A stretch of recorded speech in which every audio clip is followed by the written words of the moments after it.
Olá, eu sou a Jéssica Gerber e nesta edição do OBcast vamos falar sobre o principal tema no campo do direito imobiliário, o reajuste no aluguel neste 2022.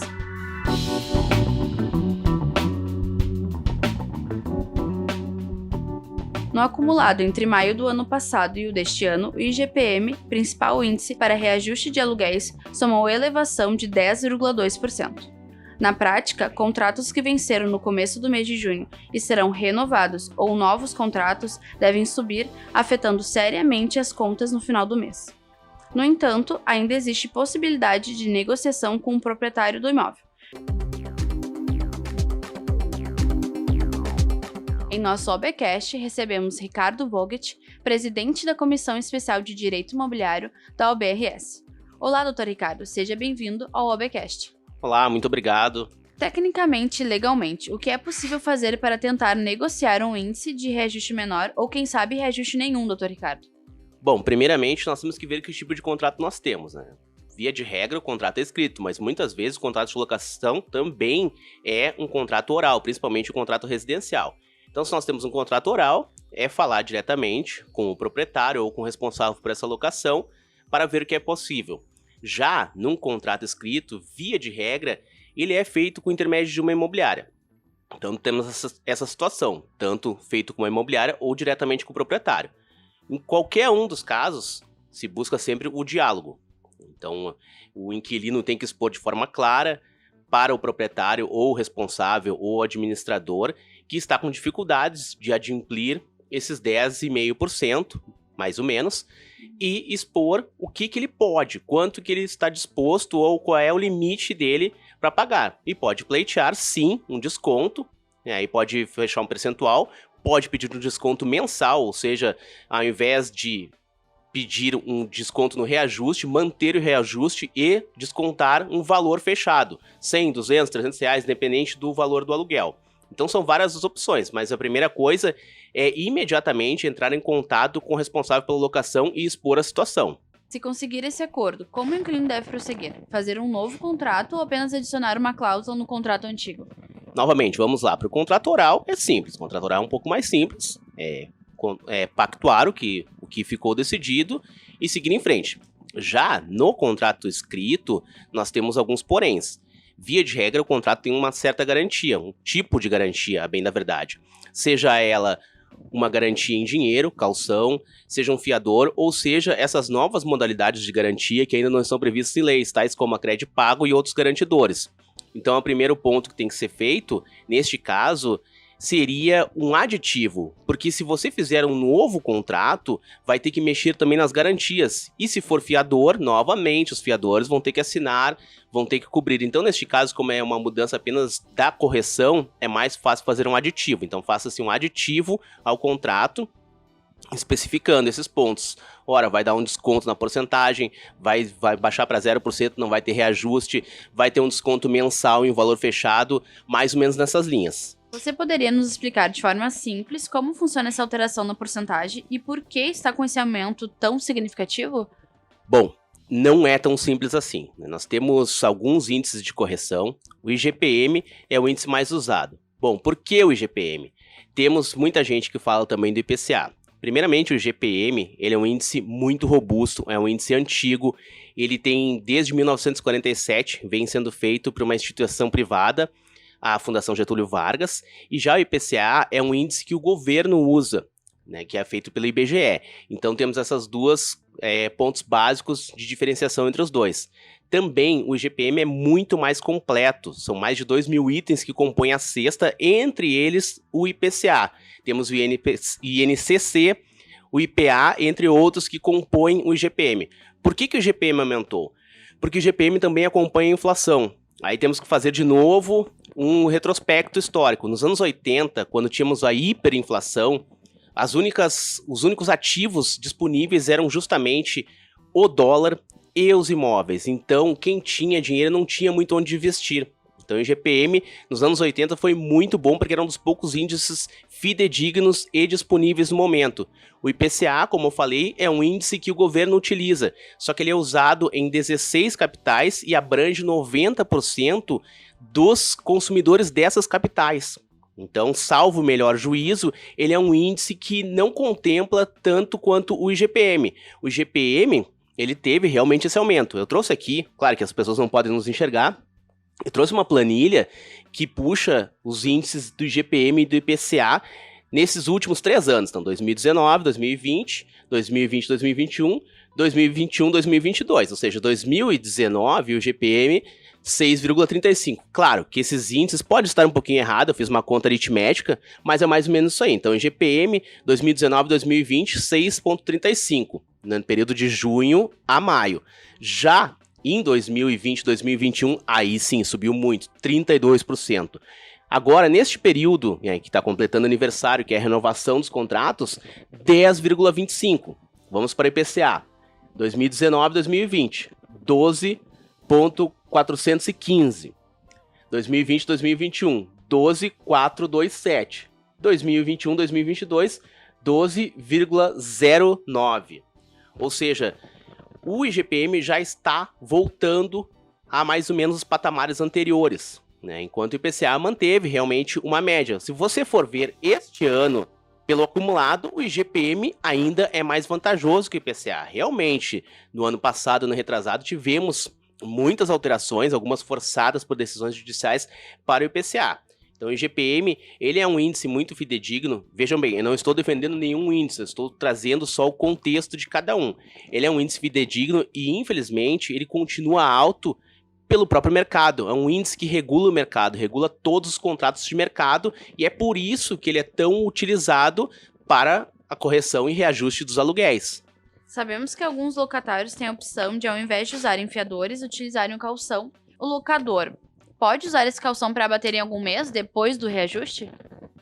Via de regra, esse calção é de 1 a 3 meses. E ele é usado para o caso de inadimplemento no pagamento do aluguel. Geralmente não se usa para abater alguma coisa. Ou você utiliza o aluguel inteiro, pelo período de aluguel inteiro, via de regra 30 meses, que é o que está previsto na lei, e ao fim, esse calção está depositado numa conta corrente, uma conta que tem que estar no nome dos dois, do locatário e proprietário, e no final, este calção pode ser usado para os reparos ou mesmo devolvido na integralidade.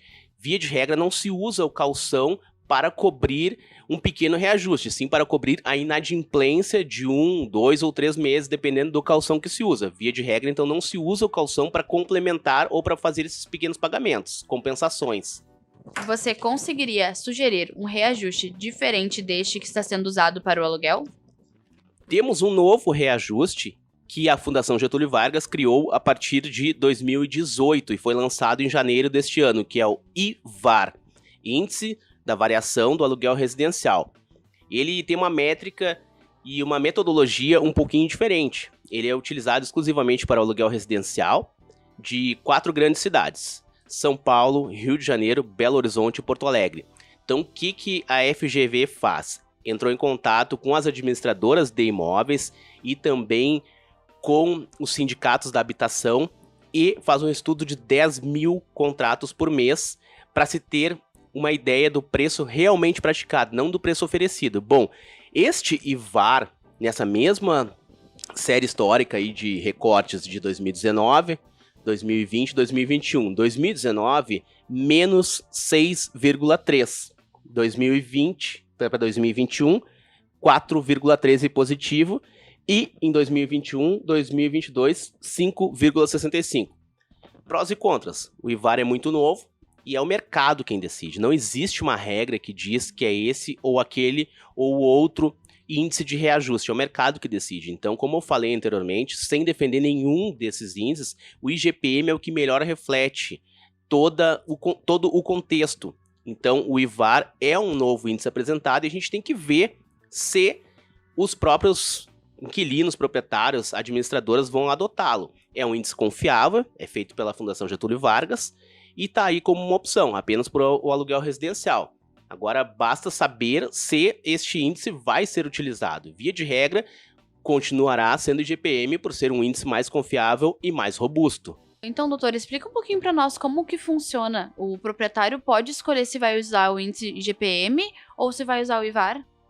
A bem da verdade, as partes podem escolher, né? Porque o contrato é uma via de duas mãos, né? Então, geralmente, claro, que via de regra, o contrato já é mais ou menos pronto para que o inquilino, que é o interessado, apenas assine. Mas é possível, sim, se fazer esse contrato.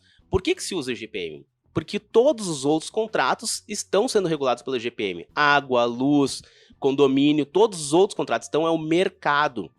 As partes podem, sim, optar por qualquer índice. Geralmente, aí se usa a substituição do IGPM pelo IPCA, e agora também tem o IVAR. Então, são as partes que decidem. Claro, via de regra, se o contrato é feito por uma administradora, a administradora, até pela isonomia, ou seja, para manter o mesmo índice que ela paga suas contas, ou o mesmo proprietário que paga suas contas, vai manter o mesmo índice de correção. Nada impede que não tenha também, por exemplo, um índice e possa fazer, simplesmente botar um número, 5%, 10%, não é comum. É como a gente fala, é o mercado que se regula. Possibilidades, a gente sempre fala assim, o contrato aceita qualquer coisa que não seja contra a lei e que não seja um contrato leonino, como a gente fala, ou um contrato que só tem cláusulas que beneficiam uma parte, geralmente a parte que está fazendo. Então o contrato permite tudo dentro da lei. Então, sim, é possível que se estabeleça um índice diferente de reajuste. Basta que as partes entrem em acordo. Então, o proprietário pode entrar em consenso com o locatário, com o locador, no caso, né? E decidir juntos o que seria bom para ambos. Exatamente. Exatamente. Geralmente, a gente vê sempre a figura da administradora, via de regra, uma imobiliária. Então, a imobiliária também tem um departamento jurídico, né, tem uma consultoria jurídica, enfim, que está aí para auxiliar.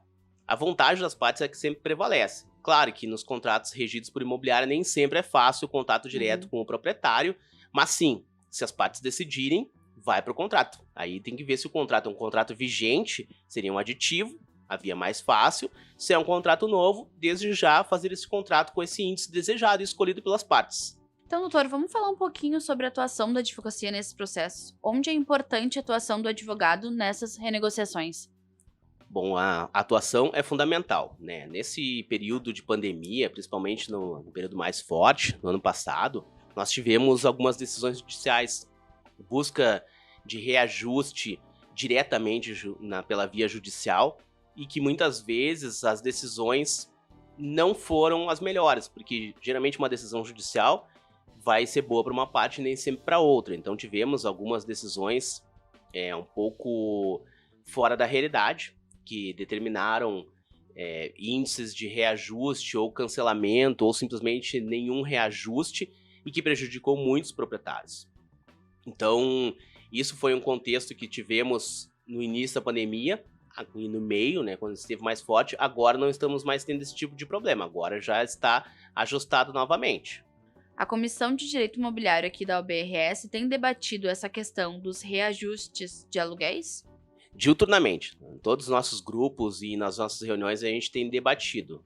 O nosso papel como advogado é monitorar e principalmente orientar, né? Porque a nossa comissão ela não tem nenhum lado, assim como a OAB. Então trabalhamos tanto para inquilinos quanto proprietários e também para administradoras.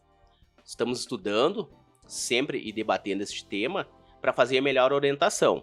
Então temos que buscar o melhor para as partes, porque esse é o papel da comissão. Então sim, estamos discutindo, estamos vendo os índices e na medida do possível e da nossa atuação também colaborar com o mercado. Fazemos bastante palestras, cursos, participamos com entidades congêneres para justamente tentarmos superar esse momento tão ruim que estamos vivendo.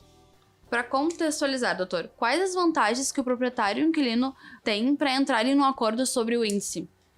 Eu vejo vantagens para os dois lados. Vamos lá.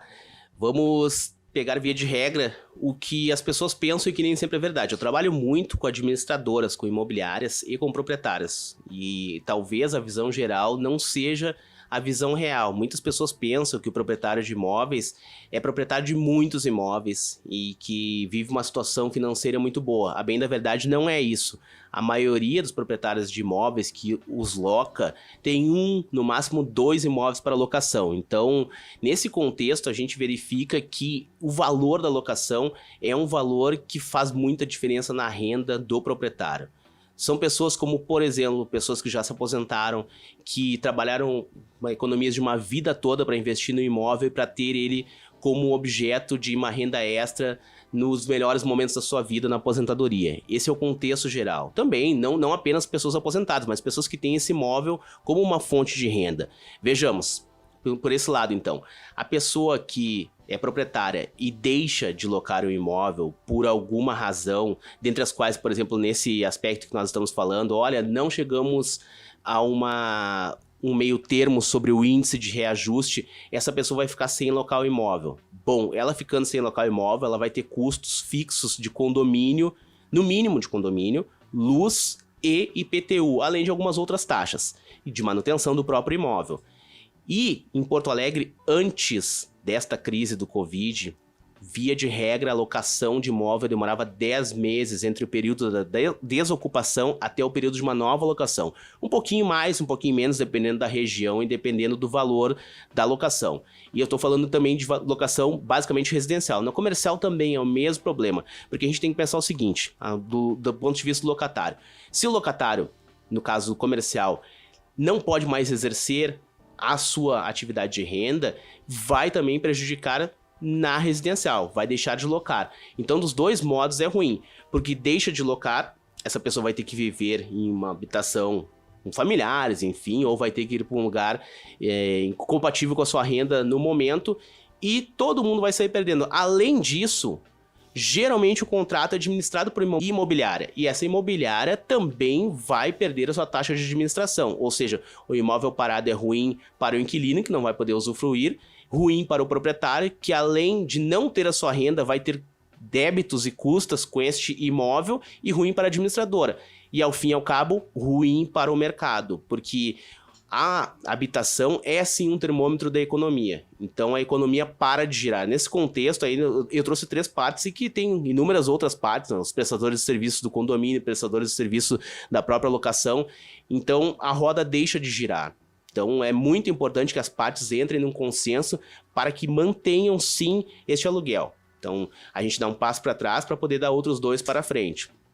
Então nesse momento um acordo que seja bom para as duas partes, que seja honesto principalmente, do inquilino procurar o proprietário ou procurar a administradora e mostrar a real situação dele e fazer este reajuste, ou congela para este ano, ou faz um reajuste em algum número, 5% que seja, enfim, o que decidirem, ou mesmo um desconto em reais, um desconto em valor fechado por mês, é a melhor forma. Assim, o imóvel continua alocado, o inquilino continua usufruindo, o proprietário continua recebendo, a imobiliária também, e tudo gira e a gente contribui para que a economia volte a girar.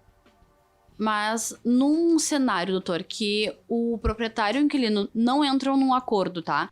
Como que funciona a parte do proprietário e como o inquilino deve agir numa questão jurídica? Quanto tempo ele tem para sair desse imóvel ou ele pode permanecer? Como que funciona? Perfeito. Infelizmente, é uma coisa que acontece bastante, as pessoas não entrarem, as partes não entrarem num acordo, e aí temos um grande problema, porque a lei prevê, o imóvel, quando ele é locado, o locatário justamente faz o uso dele e a contraprestação é o pagamento, ou seja, você está alocando, pagando pelo uso. Se você deixa de pagar, você perde o direito ao uso.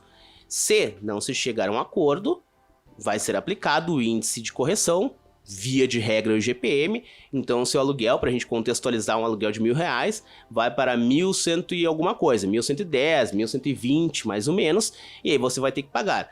Não pagando aluguel, você vai sofrer uma ação de despejo, vai ser notificado, né, extrajudicialmente, para purgar a mora, ou seja, você tem a oportunidade de pagar o que está devendo, com correção, com juros, e continuar usufruindo. Então, dentro do período da locação, você tem uma oportunidade só de purgar a mora. É o termo técnico que se diz quando a pessoa entra em débito, vai ser notificada, vai pagar. É uma chance só que tem, que a lei determina dentro do contrato de locação. Se não fizer isso, vai para uma ação de despejo. Uma ação de despejo é muito difícil a gente dizer o tempo que ela demora, porque são várias coisas, vários requisitos que estão nela. A notificação extrajudicial, depois de um processo judicial, a citação. E a gente tem que ver se é fácil localizar este inquilino, que no caso virou réu no processo de despejo. Isso pode demorar muito, apesar de termos um processo eletrônico, os meios de citação podem ser eletrônicos, mas via de regra, primeiro o juiz prefere esgotar os meios formais, ou seja, meios físicos de citação, e aí temos um processo que muitas vezes demora bastante tempo, de meio ano a um ano, para tirar esta pessoa do imóvel. Quais são as consequências desse problema? Uma dívida que já era grande, aumentar ainda mais para essa pessoa que era o inquilino, que virou réu, vai ter o seu nome negativado, muito provavelmente, vai ter uma dívida bastante alta, que é uma dívida que vai acumulando, e na Justiça Estadual o índice de correção é o IGPM, então é o IGPM mais 1% ao mês. Ao seu turno, o proprietário vai ficar com o imóvel indisponível, não sabe como vai receber este imóvel, não sabe se vai receber com os reparos necessários, não sabe quanto tempo vai ficar com esse imóvel indisponível e ainda vai ter o prejuízo de arcar com o advogado e pagar as custas do processo, porque, pela lógica, quem não tem o dinheiro para pagar o aluguel, dificilmente vai ter para pagar o imóvel. Então, ao fim do processo, o proprietário vai ter um prejuízo aí de pelo menos um ano de aluguel não pago, mais os prejuízos do processo, mais os prejuízos de colocar o imóvel à disposição para locação novamente. E o inquilino, por sua vez, vai ter esse débito e vai ser perseguido, vejam bem, perseguido dentro dos meios judiciais cabíveis. Vai ser perseguido por exemplo, inclusão nos cadastros inadimplente, protesto do nome, entre outros. Então, é um grande problema. Se não se chegar a um acordo, via de regra, o inquilino vai ter que desocupar o imóvel. Pode desocupar em comum acordo entre as partes, e aí sim a gente evita todo esse problema, né? Porque são duas situações jurídicas. Uma é o débito que você está cobrando. O débito acaba quando você entrega as chaves. Então, para o inquilino que, infelizmente, não conseguiu o acordo, entregue as chaves, faça um acordo que daí você põe termo, ou seja, para de cobrar os valores de aluguéis futuros. E aí você devolve o imóvel e futuramente você vai discutir esses valores que ficou devendo. Então a dica do doutor mesmo é chegar num acordo e tentar resolver sempre da melhor forma possível. O diálogo, aqui no Rio Grande do Sul, a gente tem a tendência de judicializar bastante. E a judicialização, neste caso, não ajuda nenhuma das partes. Então é sempre importante o diálogo e ser sincero, principalmente expor a situação, buscar ter o contato com o proprietário. Muitas vezes a gente entende que o proprietário ele disponibiliza o imóvel na imobiliária justamente para não se incomodar, não ter que se preocupar com esse tipo de questão. Então que entre em contato com a administradora imobiliária e exponha essa situação, tente fazer isso de um modo formal, pela via de comunicação que se usa, WhatsApp, e-mail, converse com a imobiliária e sim, tente fazer isso. A gente sabe que muitas vezes tem essa relutância, enfim, mas o momento é este daí. Já tivemos muitas e muitas perdas de locações. É só a gente caminhar na rua que a gente vê a quantidade de placas de aluga-se, tanto comercial quanto residencial. Então nós estamos num momento de retomada, é um momento difícil ainda, que a judicialização vai ser ruim para todos os lados. Então o que a gente sempre recomenda é o diálogo para que se chegue ao meio termo. Doutor, trazendo um pouco da pandemia, né? A gente está retomando ou tentando retomar ao normal. E o que afetou o processo de locação de imóvel? Vamos voltar um pouquinho mais atrás ainda. Sem falar absolutamente em governo, em partido político, nem nada. Falar em situação. No início da década de 2010, nós tivemos um boom da construção civil. Houve muito fomento e cresceu bastante. Então, tivemos uma grande disponibilidade de imóveis, muitos financiamentos de imóvel. Então esse era o contexto. Começamos a ter uma crise a partir de 2010, 2012 mais ou menos. Essa crise começou a descer a ladeira, né? Estamos numa montanha russa, que bem na verdade em 2018 a crise estava dando sinais de melhora, mergulhamos de novo nessa crise do Covid. Essa crise específica, o que acontece? Muitas pessoas deixaram de pagar o financiamento de imóveis, então agora, neste ano e principalmente no ano que vem, no próximo ano, vamos ter esses imóveis retomados pelo financiador, seja um banco, seja uma financeira. Esses imóveis vão estar disponíveis, então vai ter muito leilão judicial, vai ter muita venda de imóveis, esses imóveis que as pessoas não conseguiram pagar. Por outro lado, o que a crise nos trouxe? A crise nos ensinou a fazer o uso da tecnologia, principalmente meios digitais de reuniões, nós advogados, audiências, julgamentos, sustentações orais. Então, aquele recurso que antigamente a gente torcia o nariz, que a gente não gostava de usar, né, a gente se viu obrigado a usar e agradeceu por ele existir, né, esses aplicativos que permitem a gente fazer reuniões online. O que isso fez? Com as pessoas que têm essa possibilidade, elas não podiam trabalhar, seja por uma imposição do governo, por alguma medida, não poderiam fazer o uso do seu espaço de trabalho, seja por uma restrição de saúde ou seja por uma opção, aquelas pessoas que realmente podiam ter essa opção. Então optaram por trabalhar da sua residência. Muitas pessoas optaram por trabalhar no litoral, sua residência de praia. Isso também trouxe algumas coisas interessantes para as prefeituras que sobrecarregaram, mas aí é um outro assunto, né, que sobrecarregou os serviços municipais. Mas o que importa no nosso assunto é o seguinte, essas pessoas saíram de Porto Alegre, em região metropolitana, saíram da cidade e foram ou para o seu sítio ou para a sua casa no litoral. O que isso fez? No momento que agora que estamos voltando da pandemia, essas pessoas, muitas delas, e isso é uma tendência, não querem mais retornar ao espaço comercial. Isso a gente já vislumbra, principalmente no aluguel comercial. Temos uma grande disponibilidade, principalmente de lugares maiores. Então, hoje em dia, o teletrabalho, ou a forma que você denominar esse tipo de trabalho não presencial, ele é muito utilizado. Já era um contexto diferente em São Paulo, que é uma cidade um pouco mais cosmopolita que a nossa, e agora essa é uma realidade. Então temos essa nova realidade. No comercial, locais para trabalho, principalmente locais grandes, estão disponíveis e as pessoas talvez, como enxugaram a própria estrutura de trabalho e também aquelas pessoas que já não vão voltar a fazer, vão preferir locais menores ou até trabalhar totalmente remoto, de forma remota. Nós, advogados, vivenciamos muito isso. Muitos colegas devolveram a sala e vislumbraram que simplesmente não precisam do escritório.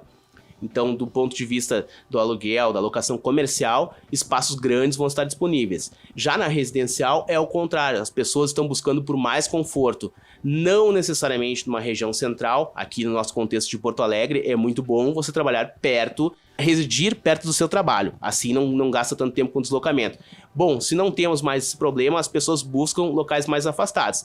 Então essas duas tendências a gente está verificando bastante, que é buscar residências maiores, mais confortáveis, fora da região central, e a devolução e disponibilidade de espaços maiores, comerciais ou espaços para escritórios. Então, agradecemos imensamente a participação do doutor. E que mensagem final você gostaria de deixar para os nossos ouvintes? Algum ponto importante que gostaria de mencionar?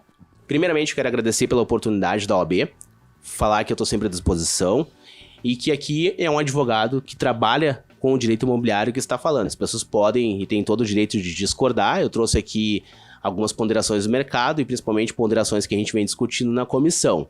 É muito importante que sempre se busque a orientação do advogado. No nosso ramo do direito imobiliário, a gente vê as pessoas querendo fazer contratos, as pessoas usam fontes da internet não muito confiáveis para fazer contratos, muitas vezes assinam um contrato sem ler, fazem retificações nesse contrato e não buscam orientação. Então, neste momento tão importante de se buscar uma negociação do contrato, esteja amparado por um profissional que trabalhe, e principalmente um advogado que entenda de direito imobiliário.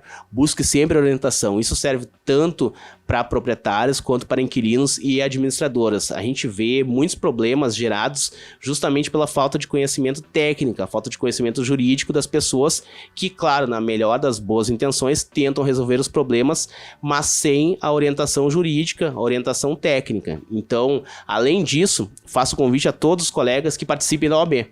Participe da OAB, que eu sempre falo na nossa comissão para todos os colegas que o advogado só é completo quando participa da OAB. Trabalhe na OAB, as comissões são a porta de entrada da OAB e todas elas estão abertas para os colegas. Não apenas a nossa comissão especial de direito imobiliário, mas todas as outras 70 comissões da OAB estão de portas abertas para os colegas que queiram contribuir e fazer da advocacia cada vez mais forte e representativa.